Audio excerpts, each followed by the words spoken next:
The call came while I was still learning how to sleep without listening for mortars.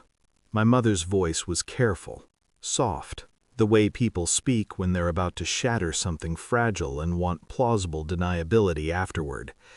"You should come home," she said. "There's news." I stood in the rented room with my duffel still half packed. The walls were bare, stone-colored. I liked them that way.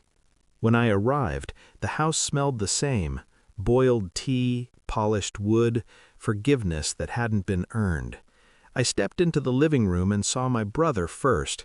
His hand was wrapped around hers, possessive, familiar. Then I saw her stomach, swollen, undeniable. She didn't look at me. No one spoke. The silence was so complete it felt engineered. My father cleared his throat. My mother smiled like this was a blessing that had arrived on schedule. "Isn't it wonderful?" she said. "Life goes on." I nodded. Inside, something went cold enough to preserve everything exactly as it was. I didn't ask whose child it was. I already knew what the answer would cost me to hear. They told the story as if repetition could make it respectable.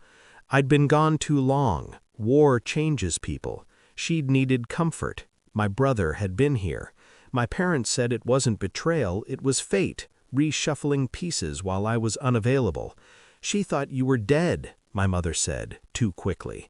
I remembered her last letter, 3 weeks before my return, the ink still dark with promises. I remembered the nights in the desert, counting days until I could touch her again. I remembered trusting my brother with my life.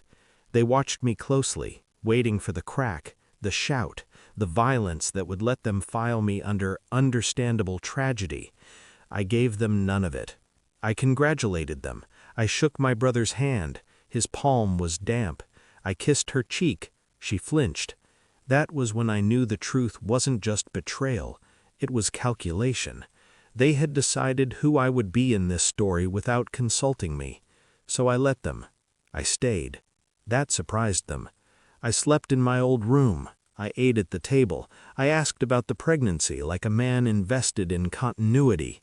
I listened more than I spoke. I watched.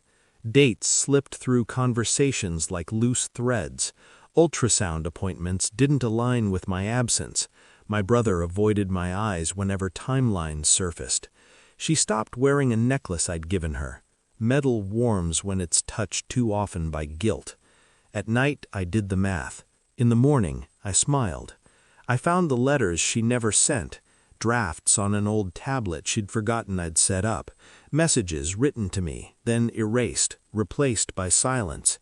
I found hotel receipts in my brother's jacket, places near base towns I'd passed through months earlier. I found the truth the way you find landmines, slowly, deliberately, with the understanding that panic kills. No confrontation, not yet. The test was easy, a clinic 2 towns over, no names, no drama, just numbers and blood and waiting. The envelope arrived on a Wednesday, thin, efficient, final. I didn't open it right away. I went to dinner instead. My parents prayed. My brother talked about repainting the nursery. She smiled at me, desperate now, watching for signs of mercy. I excused myself and opened the envelope alone. The numbers didn't tremble. Probability 0.00%. The child wasn't mine. The relief surprised me more than the rage. I folded the paper and put it in my pocket. I chose the moment carefully. Sunday afternoon, sunlight everywhere, no shadows to hide in. My parents were there. So was her family. Blessings require witnesses. I asked my brother for a glass of water. He stood. I took his seat. Then I placed the report on the table. I didn't slide it toward them. I let it sit. She reached for it first. Her face collapsed as she read. My brother followed, then my parents. The room filled with noise, denials, explanations, prayers that arrived too late.